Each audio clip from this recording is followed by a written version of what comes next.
Hello, hello, hello. Bonjour, très cher ami. J'espère que vous allez bien. Quant à moi, Dieu merci. Et je souhaite la même chose pour tout le monde, surtout nos compatriotes au pays qui vivent sous la dictature de Mamadi Doumbouya. Très cher ami, permettez-moi de m'acquitter de ce devoir. De ce devoir d'un jeune Guinéen, d'un Guinéen tout court, envers nos aînés qui n'ont cessé de se battre pour notre pays. Mais par la force de l'âge et la maladie, certains nous quittent dans l'anonymat total. Donc permettez-moi, avec votre permission, d'observer une minute de silence à la mémoire de notre regretté, le professeur Bana Sidibé, qui est décédé aujourd'hui. Merci. Très cher ami, l'ancien ministre des Travaux publics et de l'habitat, si mes mémoires sont bonnes, dans les années 90, je crois, 89, 90, et puis par après, il est revenu. Donc, lorsque le général Feu Lansana Conté avait fait appel aux Guinéens de diaspora, Bana Sidibé faisait partie du groupe. J'ai un grand frère qui faisait partie aussi de ce groupe des Guinéens de diaspora à l'époque, qui était rentré en Guinée sous la roulette. J'ai oublié son nom. Le premier ministre qui a été nommé pour les Guinéens de diaspora, qui est décédé aussi. J'ai oublié son nom, mais ça va me revenir. Donc, Bana Sidibé, c'est un artisan. Tout ce qu'on parle aujourd'hui, le plan cadastral de Conakry, le projet ou le plan directionnel de Conakry, l'aménagement du territoire, c'est Bana Sidibé qui a conçu ça. J'ai un ami rwandais qui a été son élève, son étudiant à Dakar. Il me disait ceci. Il dit, le jour qu'on avait nommé Bana Sidibé comme ministre en Guinée, il dit, il était à l'université de Dakar, là-bas, je crois que c'était l'université de Saint-Louis ou bien à Dakar même. En tout cas, bref, dans une université au Sénégal. Il dit, lorsque la limousine est venue dans la cour, il était en plein cours, hein, il enseignait les étudiants. Il dit, l'ambassadeur de la Guinée est descendu, accompagné par son collègue sénégalais, avec un garde-corps, qu'il était en plein cours, on est venu le voir, on dit, Monsieur Sidibé, on vous demande de rejoindre. Il dit, bon, donnez-moi quelques minutes, je vais finir. Il paraît qu'il ne savait même pas, il faisait ses cours, il a fini, il est sorti à la porte. Bon, avec les protocoles, garde à vous et tout ça, on vient dire aux étudiants, ils disent, bon, votre professeur a été nommé ministre dans son pays d'origine, en Guinée, parce qu'il enseignait à l'époque au Sénégal. Lui-même, avant de partir, il dit, attendez, je ne peux pas quitter mes élèves comme ça, mes étudiants, il faut que je vienne leur dire au revoir. Et puis, qu'il est retourné en classe, il est venu voir les étudiants, il dit, bon, ma mission est terminée ici, je rentre dans mon pays natal qui est la Guinée. Il dit, il semblerait que j'ai été nommé, il dit, je viens même d'apprendre au même moment que vous. Il dit, je dois rejoindre mon pays. Que c'est comme ça que Bana leur a quitté, que tous les étudiants étaient euphoriques, certains même pleuraient, qu'il était tellement apprécié, aimé par ses étudiants. Mais lorsque le devoir de la nation l'a appelé, il a tout abandonné pour rentrer dans son pays. Aujourd'hui, ils sont nombreux comme ça. Hein. Ceux qui sont arrivés, les plus jeunes peut-être ne savent pas, mais nous qui étions là, à l'époque étudiant et tout ça, et dans les universités, je me rappelle, il y a Lamine Sidibé qui nous donnait des conférences, il est venu dans ce cadre-là, parce qu'il y avait un programme qu'on appelait programme Toctem, c'est-à-dire les intellectuels guinéens qui se trouvaient à l'étranger. À travers ce programme-là, ils venaient donner des cours, certains allaient dans les usines, selon leurs compétences. Donc, Bana est rentré dans ce cadre-là. Le professeur Bana Sidibé, aujourd'hui, nous a quittés. Il nous a quittés dans la douleur parce qu'il est parti dans l'anonymat total. On ne parle même pas d'eux, ils sont nombreux comme ça, parce que leur génération, je dirais, ils sont dans les 80 ans même, 75, 80 ans. Donc, le poids de l'âge, la maladie, et puis bon, il faut voir en Guinée, quand tu es ministre, après, tout le monde t'abandonne, on te néglige. Il y a tout ce poids-là qui joue sur les gens. Donc, le fait que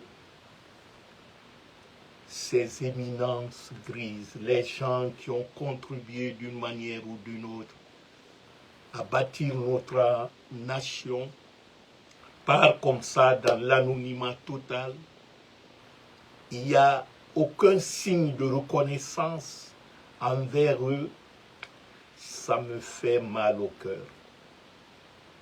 Parce que c'est de notre devoir d'honorer nos anciens. Dans la vie, on dit que les plus jeunes apprennent à côté des plus vieux. Mais dire que non, c'est la génération des jeunes, ils vont... Écoutez, il n'y a pas une génération spontanée.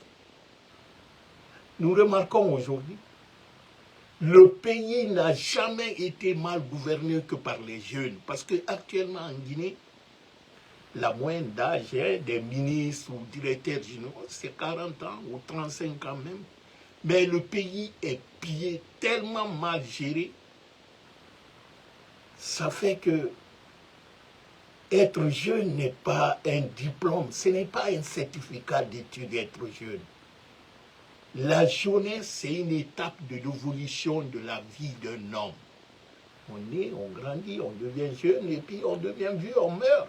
C'est ça, c'est la logique.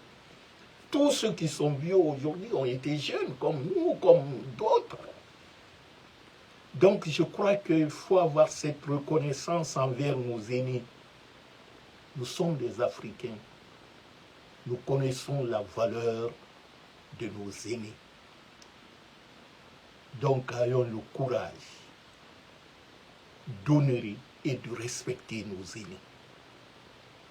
Ne pas leur, disons, leur humilier, leur jeter en prison comme les Kassori, les Damaro et tant d'autres aujourd'hui qui ont tous sacrifié leur jeunesse pour notre pays.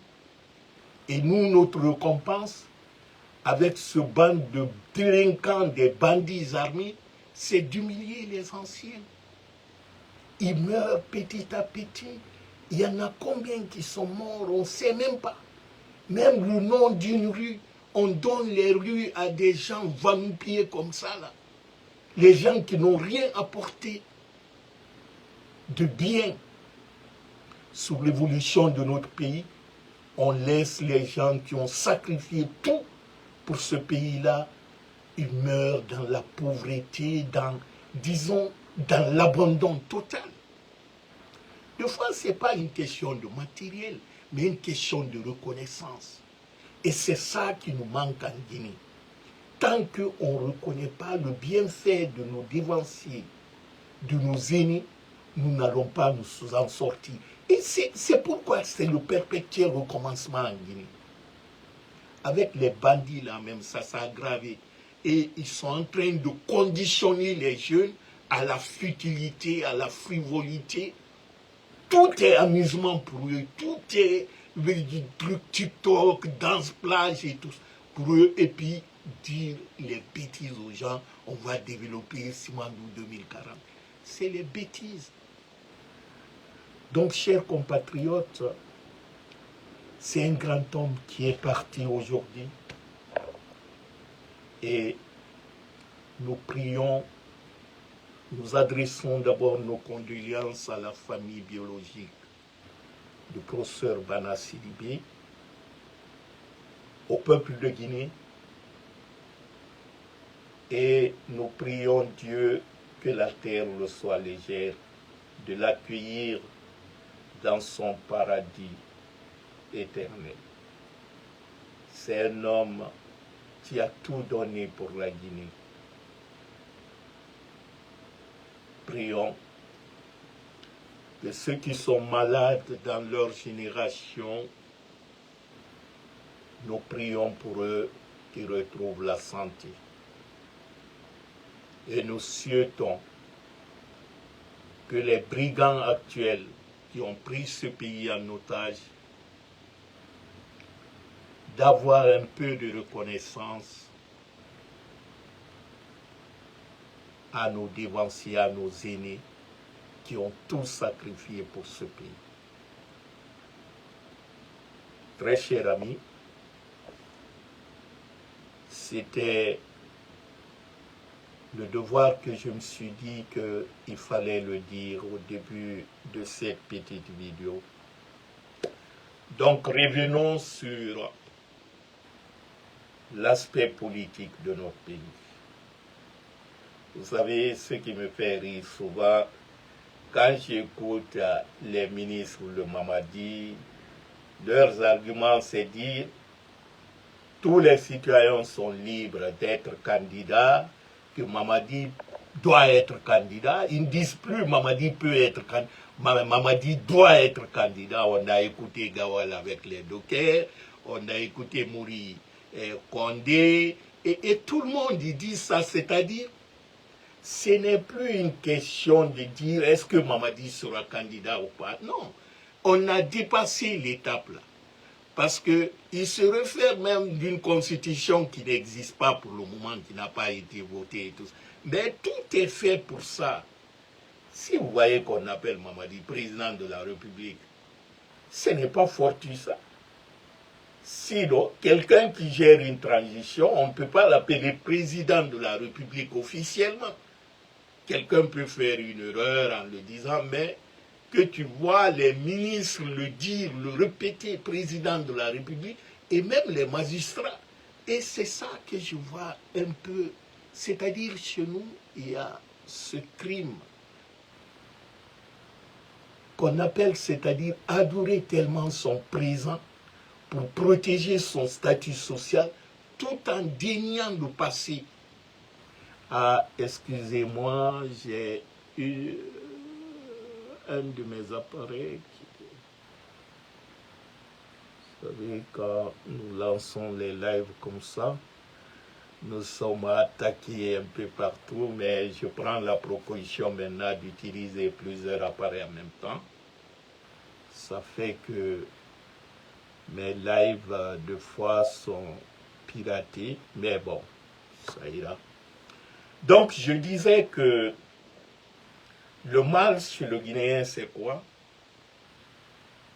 C'est d'oublier tout ce qui est bon du passé, c'est-à-dire régner le passé, pour adorer le présent, pour dire, on dirait que tout est nouveau, tout est créé. C'est comme si j'entends les gens dire, ah, Mamadi est en train de...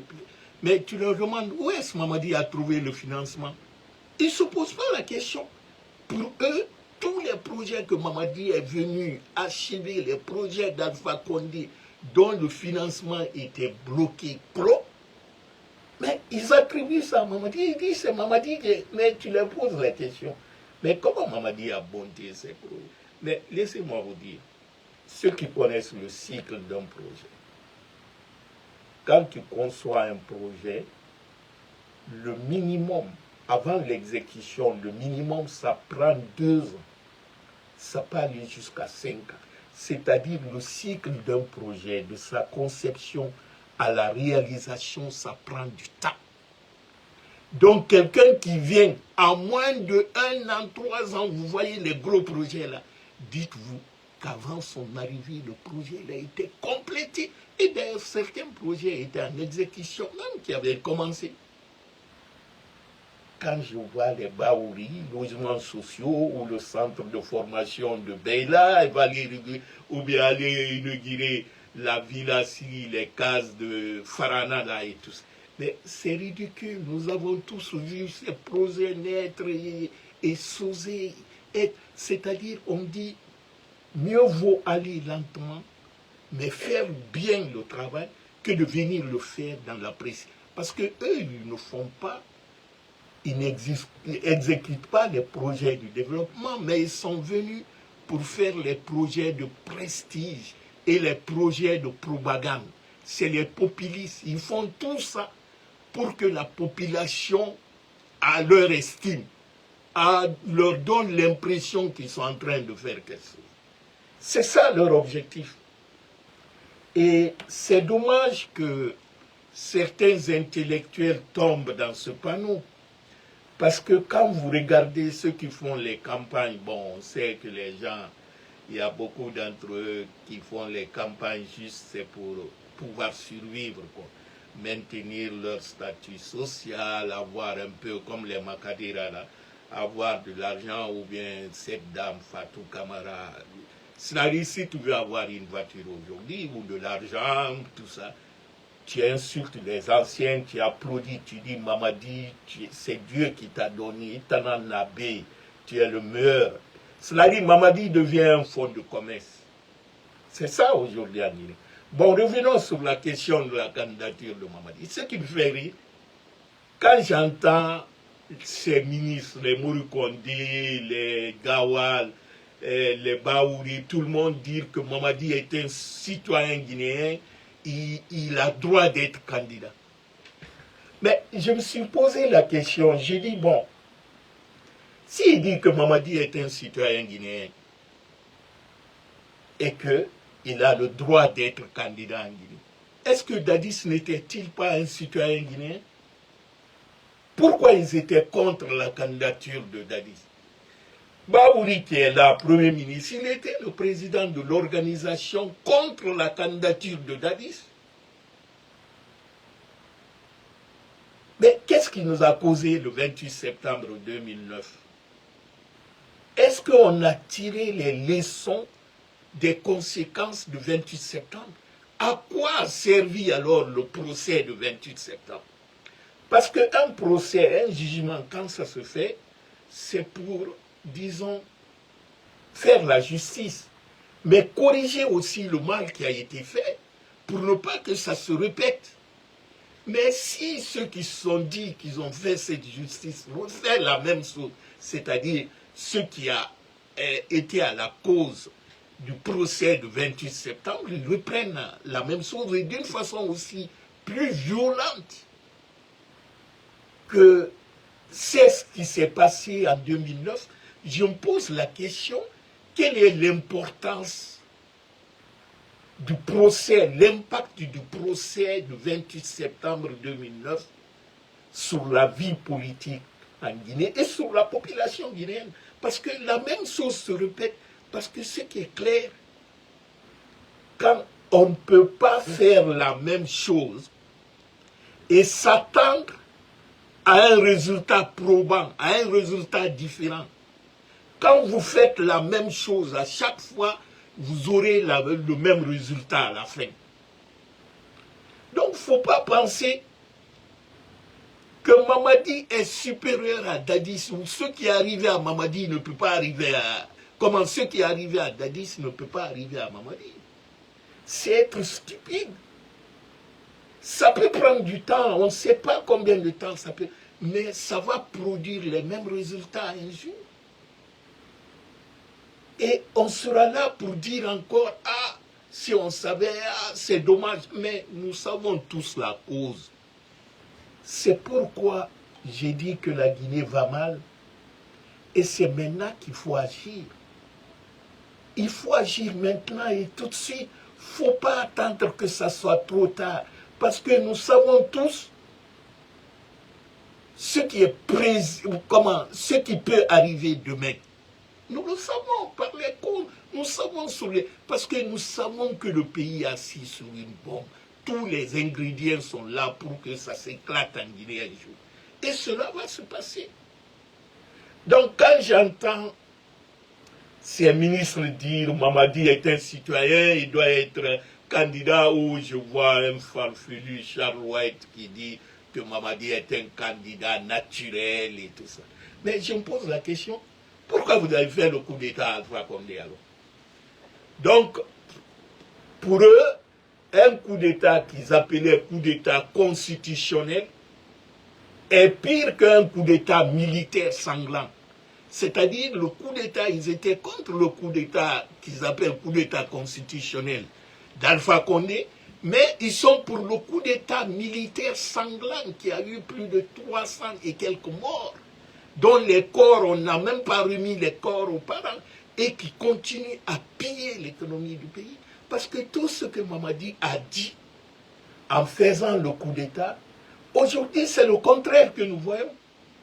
Vous prenez sur le plan économique, en moins de 3 mois, on a plus de 1,5 milliard de dollars qui disparaît dans la caisse de l'État. Et ce n'est pas une enquête journalistique, mais c'est une enquête de l'État même. Et les personnes sont en prison, certains sont en prison. Vous prenez la douane, plus de 1000 milliards de francs guinéens. Vous prenez l'impôt, 1400 milliards de francs guinéens. Vous prenez l'ARTP, 280 milliards de francs guinéens. Vous prenez patrimoine bâti. On parle de combien? 267 milliards de francs guinéens. L'OGP, 78 milliards de francs guinéens. Vous prenez les conflits dans le domaine minier à l'heure, plus de 15 compagnies, disons sociétés minières sont actuellement bloquées. Le GAP, le contrat est scellé. Vous prenez une Tchadienne qui s'appelle Nicole, actuellement qui est en train de faire le blanchiment d'argent.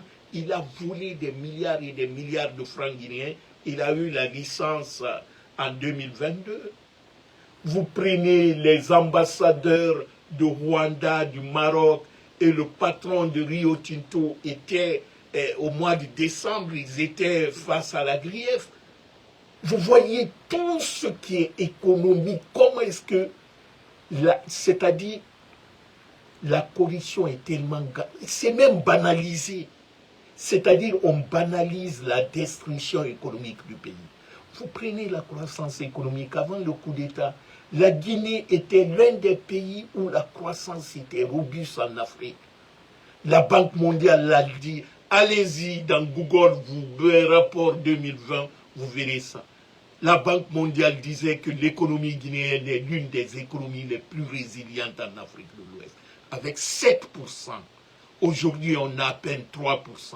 Ça, c'est les chiffres, c'est des choses, on ne badine pas, c'est-à-dire ça ne se démentit pas. Pourquoi la Banque mondiale a refusé de financer actuellement le déficit budgétaire de la Guinée? Le ministre Mourad Souma a demandé combien de fois il est parti à Washington pour 600 millions de dollars. Ils l'ont dit net. Ils ont demandé à l'État guinéen de leur donner les détails sur les contrats de Simandou. L'État guinéen refuse qu'il ne donne pas. Mais ils disent, mais on ne comprend pas. Avant votre arrivée, on avait tous les dossiers, on avait accès, tout le monde avait accès aux contrats miniers guinéens. Alpha était l'un des seuls chefs d'État au monde qui publiait tous les contrats miniers guinéens. sur le site du ministère des Mines. Mais eux, ils disent non, on ne divulgue pas. Le ministre des Mines nous dit, non, c'est parce qu'on n'a pas finalisé quelques annexes et tout ça.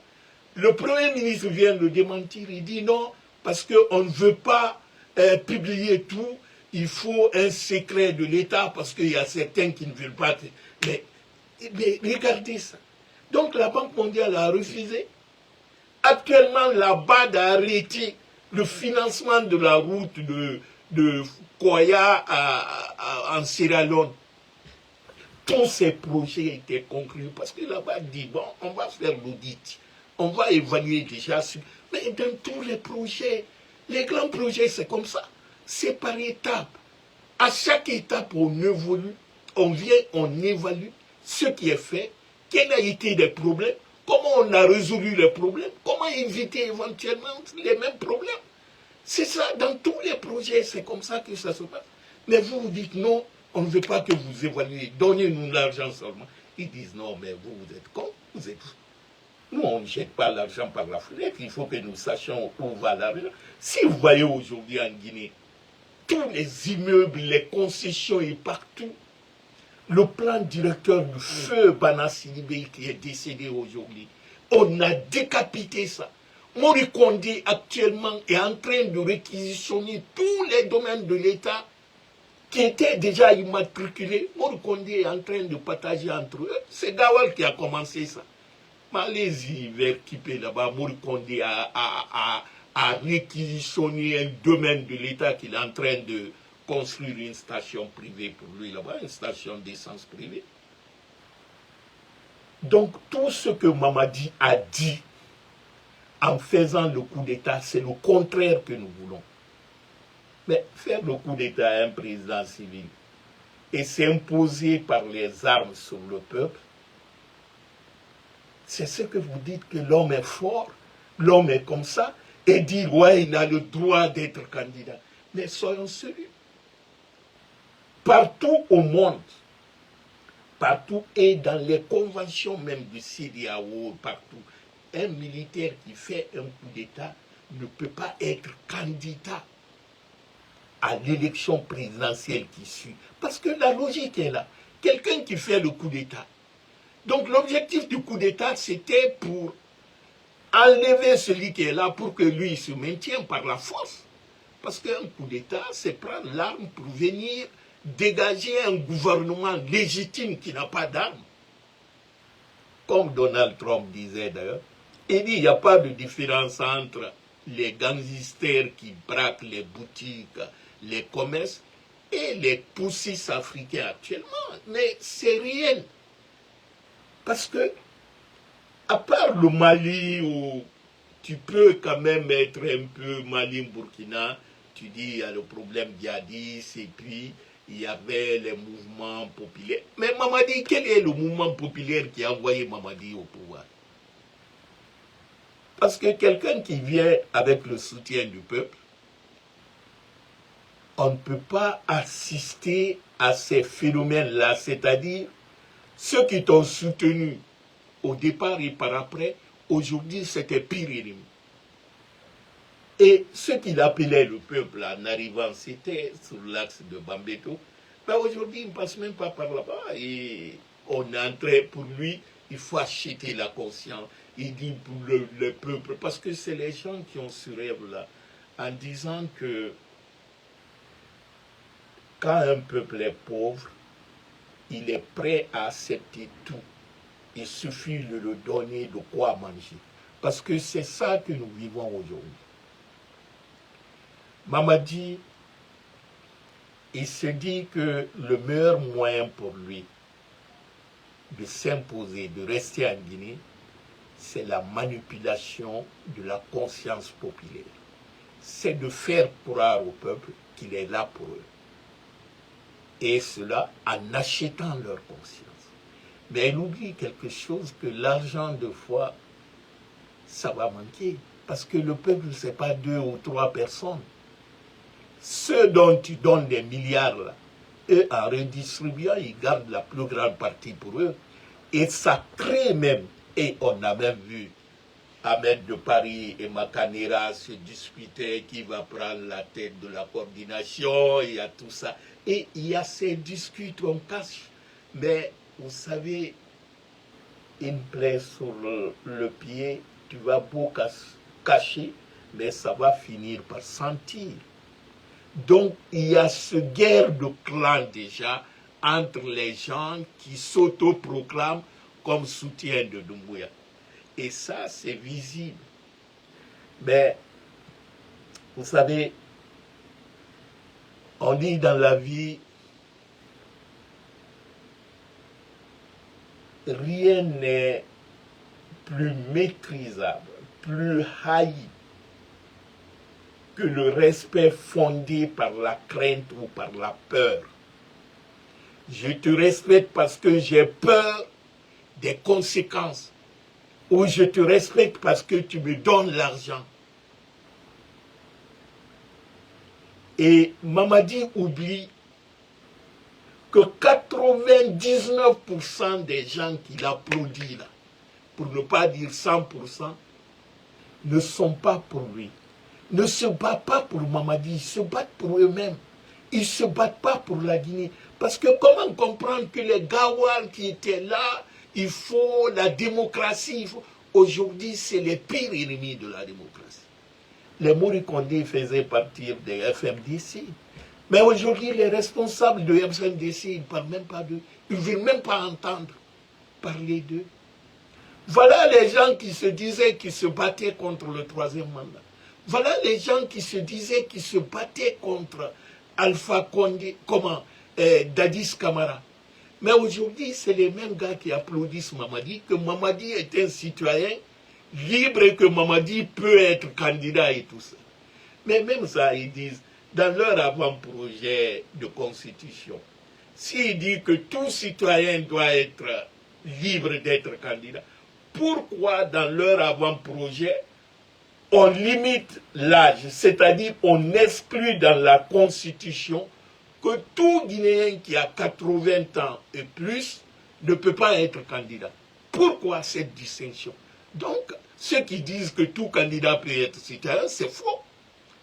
Parce que dans leur avant-projet, ils limitent ça.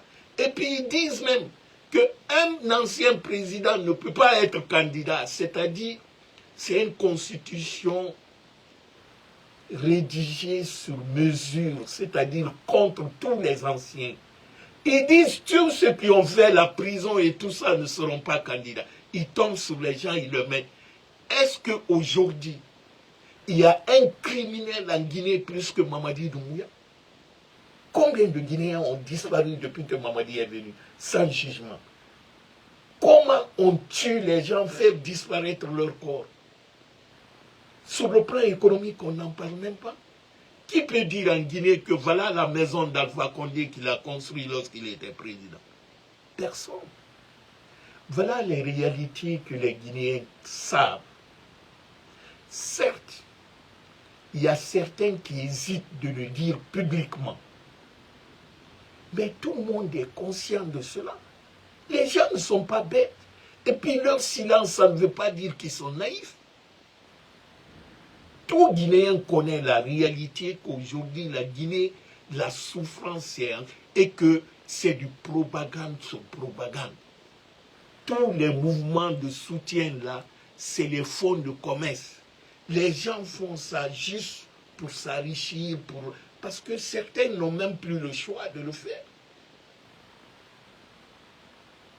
Mais vous savez, on dit dans la vie, la principale fonction de l'homme, ce n'est pas de manger seulement. Certes, si on ne mange pas, on meurt, ça c'est sûr. Mais moi je crois que la principale fonction d'un homme, c'est pouvoir penser, réfléchir.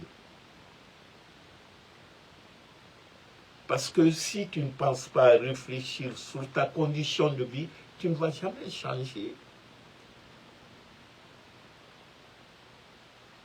Certes, qui ne mange pas meurt. mais qui ne pense pas trempe, c'est-à-dire meurt dans la misère aussi. Parce que c'est pire de rester esclave mentalement parce que tu as faim, tu dois ramper sous les gens qui te donnent, mais qui te maintiennent dans la misère. Et que toi-même, tu le sais, que ce que cette personne te donne là, il vole pour tout le monde, ça appartient à la Guinée. Et toi, il te donne les miettes pour te maintenir dans ta situation. Parce que le développement, ce n'est pas avoir une belle voiture, une belle maison et tout ça. Le développement dépasse cela. Le développement, c'est la promotion de l'être humain. C'est l'élévation morale de cette existence, c'est-à-dire on élève ta dignité, tu vis dans un environnement sain et tu vis dans un milieu où ta présence même en tant qu'être humain est respectée.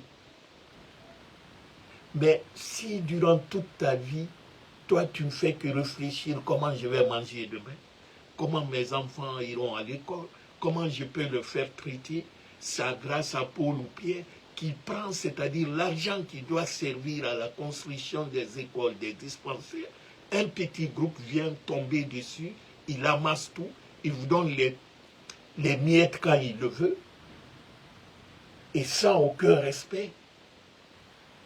Ça, c'est mourir, c'est la mort la plus atroce chez un homme. Parce que quand on tue la dignité chez un homme, tu es rendu comme quelqu'un qui n'a aucune valeur pour la société que d'être le délibat de quelqu'un. C'est dommage. C'est dommage que c'est nous qui avons eu la chance d'aller à l'école, nous jouons ce rôle de propagandiste des délibats derrière, des fois des gens qui sont analphabètes, qui ne sont pas plus instruits que toi, qui ne sont pas plus âgés. En Guinée, aujourd'hui, tu trouves un grand frère qui appelle son petit frère Magran. Magran, ah, c'est mon grand frère. J'ai dit, mais lui, tu as 10 ans de plus que lui, là. Il y a un ami qui m'a dit ça. Il est parti en Guinée pour les vacances et tout ça. Il y a l'ami de son grand frère, hein, qui a plus de 10 ans entre eux. Son grand frère là est ici. Lui, il est parti. Cet ami de son grand frère là le voit. Ma grand-mère dit, il le prend pour le présenter. Qu'il a eu tellement mal.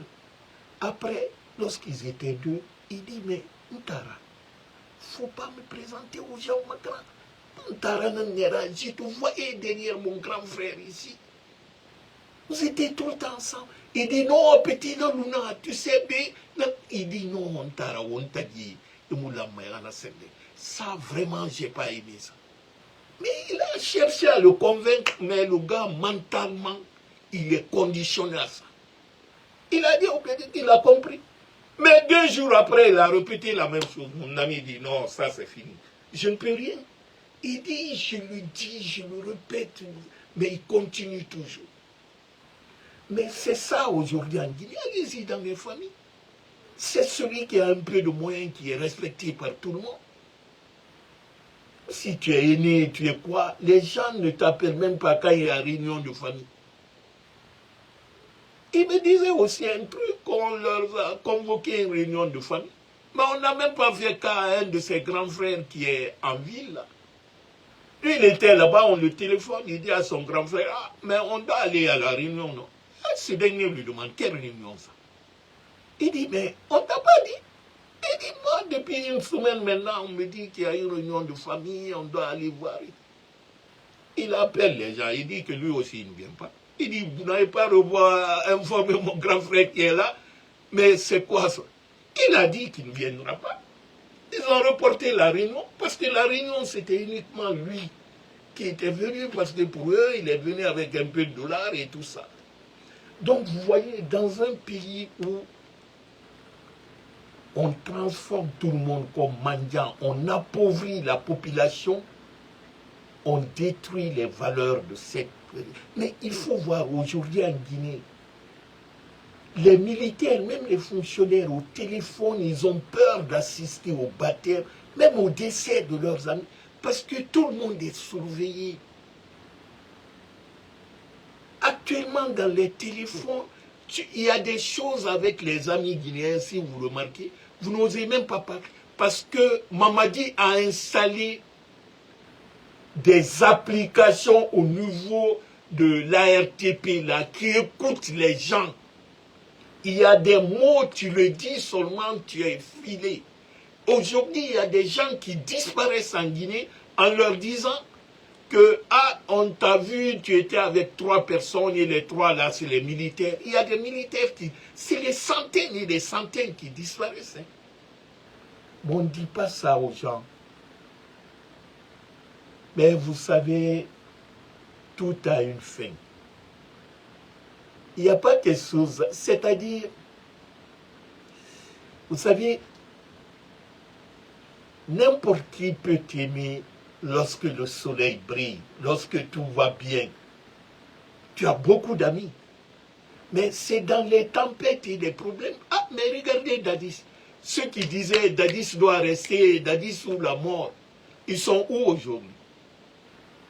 Il y a un des amis de Dadis qui l'a demandé quel est son plus grand regret aujourd'hui. Il dit que son plus grand regret, ce n'est pas d'être en prison ou humilié ou tout ça.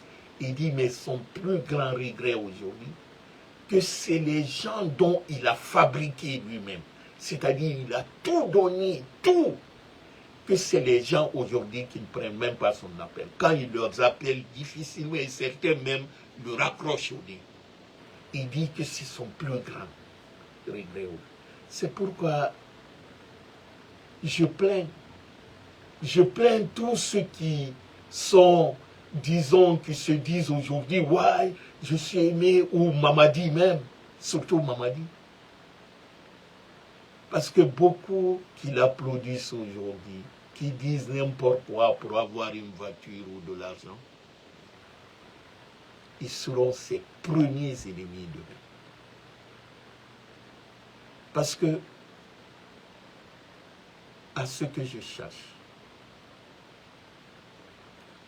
au moment où l'impression de mendier l'estime, de forcer l'estime du peuple, l'affection, mais avec le temps, et quand les choses vont rentrer, disons, les choses seront normales, c'est tout naturellement que les relations saines que tu verras. Parce que lorsque tu es dans le bonheur, lorsque tu es à des postes de responsabilité et tout ça, là, il est difficile pour toi de savoir réellement ceux qui t'aiment, ceux qui ne t'aiment pas. Quels sont tes amis ou tes ennemis.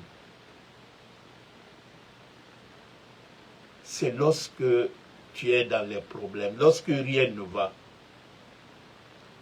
Donc je crois qu'il faut arrêter de forcer l'estime. Parce qu'on ne fabrique pas l'adoration ou la reconnaissance du peuple. C'est pourquoi on dit que la présidence de la République n'est pas un concours de popularité. C'est un combat quotidien. Et c'est la reconnaissance du peuple envers ce que tu fais pour lui. Mais ne dis pas que le peuple est naïf. Hein. Il peut t'applaudir, il sait ce que tu fais n'est pas bon et qui est mauvais. Mais le moment venu, avec le temps, il te dira face. Depuis 3 ans, aujourd'hui, tout le monde voit. Et je me rappelle même lorsque la photo d'Alpha Condé, je crois, au cours d'une cérémonie au palais Mon Médecin, le public qui était présent ici l'a applaudi et ovationné.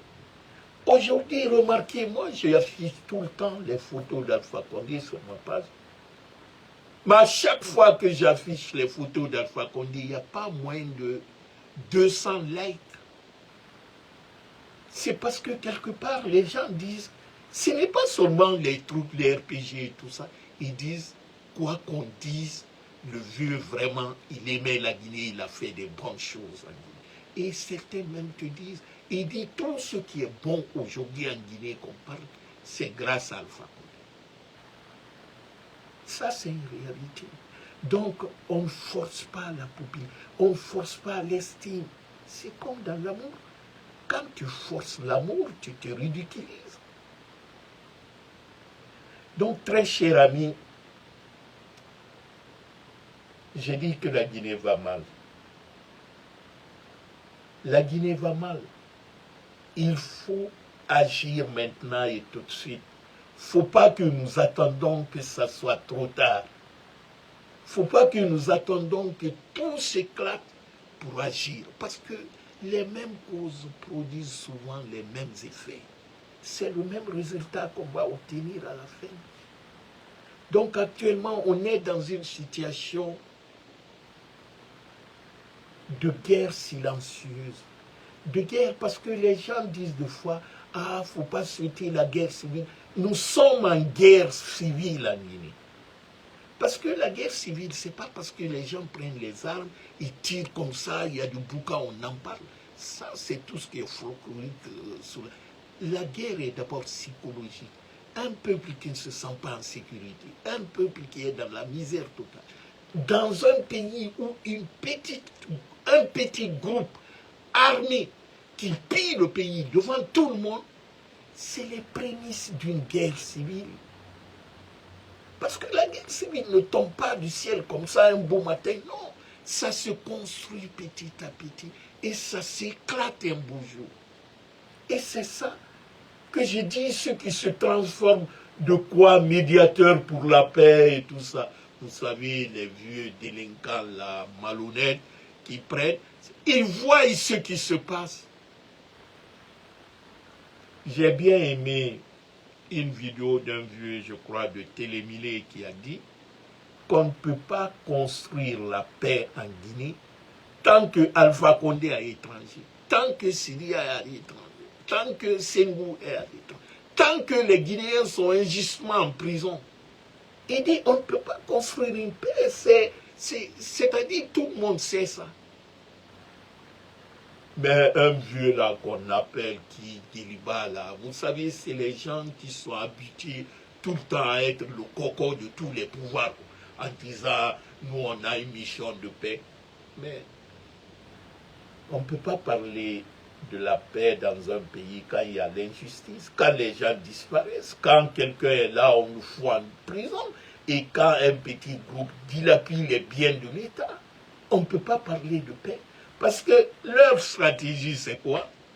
C'est dire, maintenant cette pression, ces trucs-là sur tout le monde, on va vite faire organiser. Lorsqu'on va proclamer Mamadi président, maintenant on va ouvrir la main pour dire, venez, on va construire le pays dans la paix et tout ça. Là. Après avoir, disons, par la force, par la mépris et par la violence, mais vous ne pouvez pas construire une paix solide dans ça.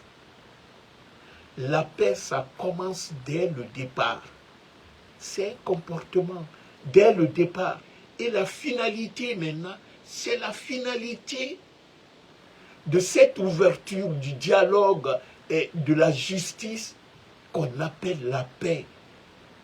Mais la paix, ce n'est pas une stratégie de tromperie. C'est-à-dire que ça soit un mot vain comme ça, là, on utilise pour endormir les gens. À partir du moment où vous coincez, vous voulez... Parce que c'est ça que Mamadi est. Les Guinéens, je vous dis ça aujourd'hui.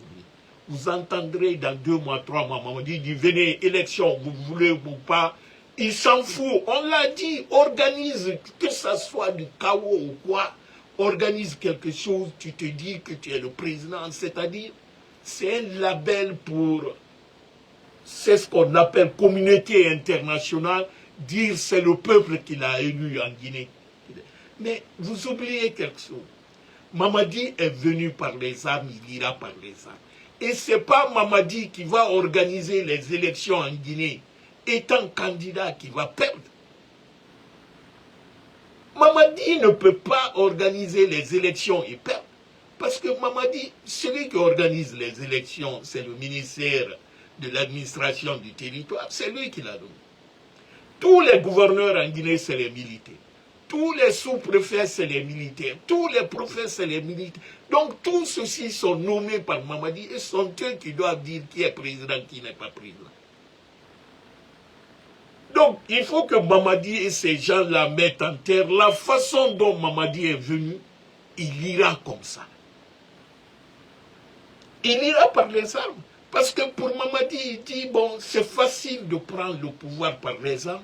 Pourquoi pas ne pas utiliser les mêmes armes pour se maintenir? Parce qu'il dit que lui, il s'en fout du dialogue, c'est la force. Et tant qu'il utilise l'argent du pays pour les faire. Mais à un certain moment, l'argent, là, ça va finir, ça va manquer. Et d'ailleurs, on le voit dans beaucoup de choses maintenant. Là.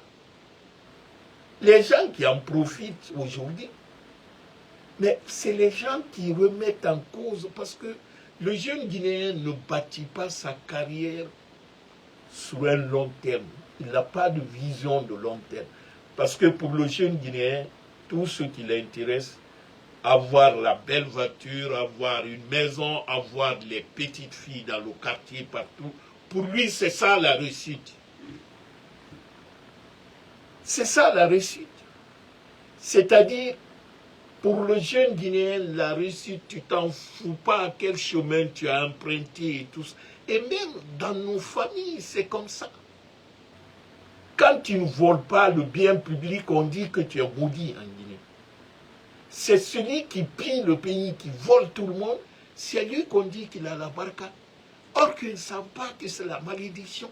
C'est pourquoi en Guinée, tu trouves beaucoup de familles. Le père a été très nanti, il avait des biens. Mais quelques années après sa mort, la famille passe inaperçue, ils sont à terre, il n'y a pas de relève. Parce que le bien mal acquis ne profite pas. Moi, mon père nous disait que la plus grande richesse que je peux vous laisser, c'est votre éducation, c'est de vous envoyer dans des bonnes écoles, aller faire les études et les valeurs. Et dit tout le reste, ça va finir un jour. Mais ça restera en vous. Un enfant, quand on le voit dans la rue et que son père a été quelqu'un qui a bien fait ou tout ça, on le reconnaît par le nom de son père. C'est le fils de tel. On ne dit pas c'est la maison, le fils de la maison du tel, non. Donc, je crois que à nous, les plus âgés, entre guillemets, de parler à nos jeunes frères, à nos enfants, aux plus jeunes, de leur dire que leur avenir leur appartient, de ne pas croire à ces maîtres chanteurs, à ceux qui leur racontent les illusions, en disant Simandou 2040, aucun jeune de 25 ans ne sera en chômage. Toi qui as 15 ans aujourd'hui, on te dit dans 15 ans, c'est-à-dire lorsque tu auras 30 ans que tu ne seras pas en chômage, demande-le. Mon grand frère qui a fini l'université depuis 5 ans n'a pas de boulot. Pourquoi ne pas l'aider aujourd'hui? Parce que celui qui te dit que demain tu seras heureux et il ne te fait rien aujourd'hui et que tu vois tout ce qu'il fait aujourd'hui là ne contribue pas pour que tu sois heureux demain, ne le crois pas. Parce que le mal chez le jeune Guinéen, mais je me dis que on profite un peu de l'innocence de cette jeunesse. On conditionne les jeunes à la facilité.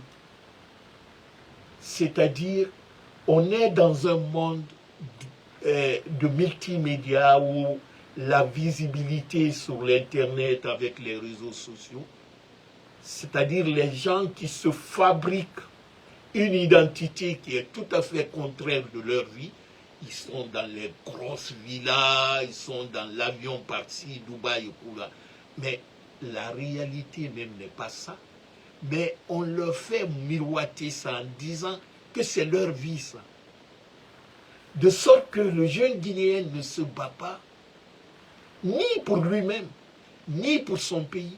Tout son combat, c'est le présent, c'est-à-dire remplacer celui qu'il appelle dans le quartier Magran, prendre ce poste-là. On le fait croire, Mamadi le fait croire aux jeunes Guinéens que son décret, un décret fictif là, que son décret fictif, c'est ça qui est l'avenir des jeunes. Et que de le soutenir parce que lui, là, le décret à le distribuer, c'est-à-dire il a la garantie de leur avenir. Mais ces décrets-là, ce n'est qu'un papier, ce n'est qu'une signature qui sera abrogé. C'est-à-dire, même si ce n'était pas Mamadi, un décret n'est pas une signature de paradis. Ce n'est pas le Coran. Un décret, c'est un décret qui annule un décret. Mais surtout un décret qui n'est pas légal et qui n'est pas légitime. Parce que le décret de quelqu'un qui a fait le coup d'État, on ne cherche même pas à disposer dessus. Ça n'a aucune garantie. Le vrai problème de Mamadi aujourd'hui et des institutions internationales, beaucoup d'hommes d'affaires, c'est que ceux-ci disent que Mamadi n'est pas légitime. Tout le bruit qu'on est en train de faire là, c'est de suspendre les Guinéens dans 2-3 mois, à dire que Mamadi est président. Ils vont organiser quelque chose à Conakry là-bas, ils disent élection, ils proclament Mamadi à 90%. C'est ça, hein. Il ne faut pas être étonné demain ou après-demain. Mais Mamadi oublie que ce n'est pas le fait qu'il s'autoproclame président qui va empêcher son sort. C'est-à-dire, Mamadi est condamné à mort. Il ira par le sang. Il ira de façon violente. Et celui qui va l'éliminer et tout ça, là, ce n'est ni Alpha, ni Selou et tout ça. C'est autour de lui. Parce que la situation de la Guinée, Mamadi ne peut pas gérer la Guinée. C'est ça la réalité. Le vrai ennemi de Mamadi à l'heure là, c'est la gestion du pays. La gestion de l'échappe, il ne peut pas. Donc, chers amis, c'était pour faire une petite vidéo dessus. Comme je disais au départ, reconnaissons nos aînés qui sont en train de partir petit à petit, parce que c'est la génération des années 50. Hein. Ils ont presque aujourd'hui, beaucoup sont dans les 80 ans. J'en sais quelque chose, parce que j'ai des parents parmi eux, frères. Petit à petit, ils nous quittent sans aucune reconnaissance. Et ils voient ce pays, tout ce qu'ils ont eu à construire, à faire, se détruire sous leurs yeux. Ils ne peuvent que constater. Donc ils meurent dans l'amertume. Ils se disent finalement, à quoi bon? Mais nous leur rassurons et nous rassurons leur progéniture que nous n'allons pas leur oublier et nous n'allons pas laisser ces brigands, ces groupes de bandits détruire tout ce qu'ils ont construit pour ce pays. C'est de notre devoir. C'est dire aussi à la jeunesse qu'il ne s'agit pas d'applaudir quelqu'un pour être heureux, qu'il ne s'agit pas d'attendre les décrets de quelqu'un pour dire que j'ai réussi dans ma vie, ou sans ce décret je ne peux pas me marier, ou je ne peux pas avoir les copines dans le quartier. De se dire, surtout de se souvenir, c'est toi qui façonnes ton monde de demain.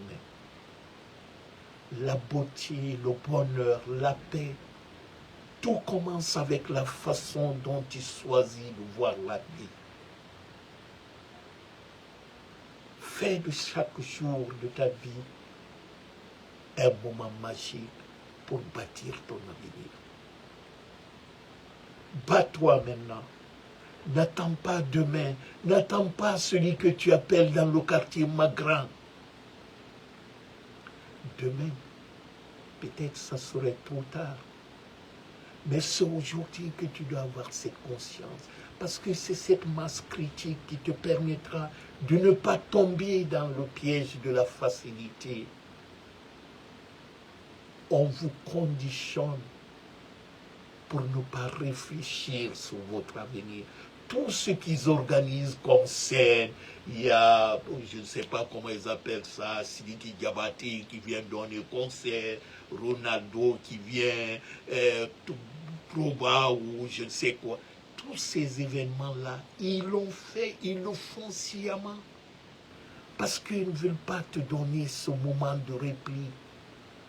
Ils ne veulent pas que tu réfléchisses sur ton avenir, que tu essayes de voir la réalité de ta situation. Donc on te met dans ce tour d'ivoire et on te fait rêver d'un monde qui n'existe pas.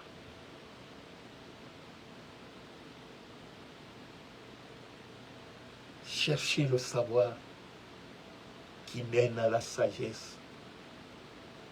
Mais pas seulement. Ne cherchez pas le pouvoir ou, je ne sais pas, la gloire. Parce qu'une victoire sans la dignité ne sert à rien. La sagesse t'apportera le bonheur, la profondeur durable dans tout ce que tu fais. Aujourd'hui, sois attentif, jeune de Guinée. C'est aujourd'hui même que ton avenir se joue. Regarde tes amis du Sénégal, de la Côte d'Ivoire, du Bénin, du Cameroun, du Togo sur les réseaux sociaux.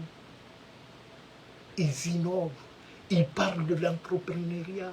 Mais regarde autour de toi à Conakry, si ce n'est pas les mouvements de soutien, c'est les concerts des artistes par là, ou c'est cette plage qui est aménagée. Fais la comparaison.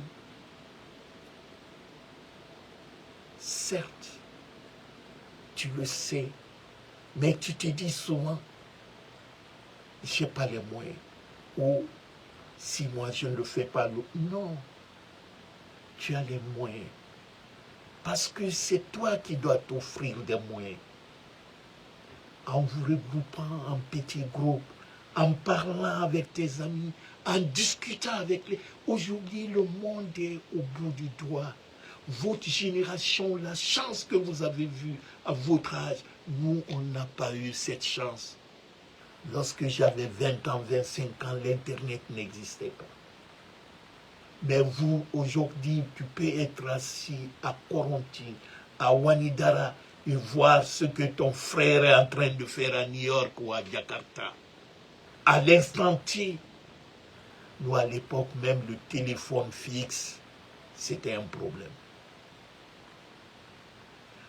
Donc, dis-toi que cette opportunité que tu as aujourd'hui n'est pas éternelle. À un certain moment, peut-être même ça serait minime. Il y aura d'autres choses qu'on va créer. On entend aujourd'hui l'intelligence artificielle et tant d'autres. Mais on dit dans la vie, chaque génération a une mission sur la terre. Et cette mission, soit tu la réalises ou tu la trahis. Votre mission aujourd'hui pour la Guinée, c'est de bâtir la Guinée, votre Guinée de demain. Parce que c'est le vôtre. La vie, c'est une question de génération, certes. Mais vous ne pouvez pas vous attendre le bonheur demain si aujourd'hui vous ne faites rien. Ceux qui vous font rêver demain, regardez ce qu'ils font aujourd'hui. Donne-moi tous les matins un poisson, je te dirai merci. Mais si tu m'apprenais à pêcher moi-même, je te dirai éternellement merci. Tu es mon sauveur. N'acceptez pas les miettes qu'on vous donne aujourd'hui en détruisant votre avenir de demain. C'est à vous que je parle, j'aime le Guinée. C'est à toi que je parle. Parce que je t'aime tellement. Parce que tu fais partir de moi. Parce que moi, je n'ai pas eu cette chance que toi, tu as aujourd'hui, mais que tu es en train de gaspiller.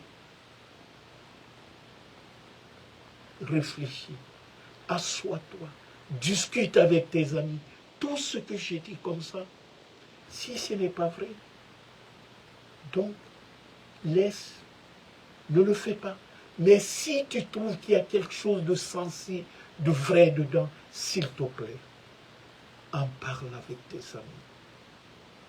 Assoyez-vous un instant pour voir ce que la Guinée est aujourd'hui.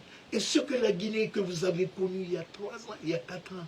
Regardez où va ce pays. Ne soyez pas dans l'enthousiasme démagogique, dans le populisme ambiant.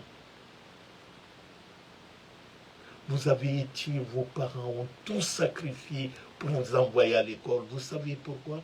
Pour avoir un sens critique, pour savoir le bien et le mal, différencier ce qui est bon surtout pour vous. Mais ne vous emballez pas dans ce que j'appelle l'ambiance folklorique. On entretient l'enthousiasme pour vous en vous pillant et en détruisant votre avenir. Ne soyez pas l'artisan de votre propre perte. Ceux qui l'ont choisi pour une raison qui leur appartient. Mais vous, en tant que jeune, qui a toutes les sciences ou toutes les connaissances à sa portée, peut s'asseoir un instant et réfléchir, dire « Ah, ça c'est bon pour moi, ça ce n'est pas bon pour moi. Je ne vais pas m'engager dans les trucs comme ça qui ne servent à rien. » Donc ce message est à vous. Bon entendeur, salut. Sur ce, très cher ami, Achagbe, comment ça va? Je vous dis merci. Merci à tous ceux qui me suivent actuellement et ceux qui n'ont pas pu suivre avec le décalage et tout ça. Je vous prie de partager, surtout auprès de nos jeunes frères, de nos enfants, qui sont d'une manière ou d'une autre engagés dans quelque chose qu'ils ne connaissent même pas l'enjeu qui est derrière, qui sont manipulés. Donc, avec le passage de la vidéo et discuter avec eux, fais-moi remonter leur questionnement. D'accord ou pas, faites-le. Donc, je vous dis merci et je vous souhaite de passer une bonne nuit. Que Dieu vous bénisse. Au revoir. Merci. Bye bye.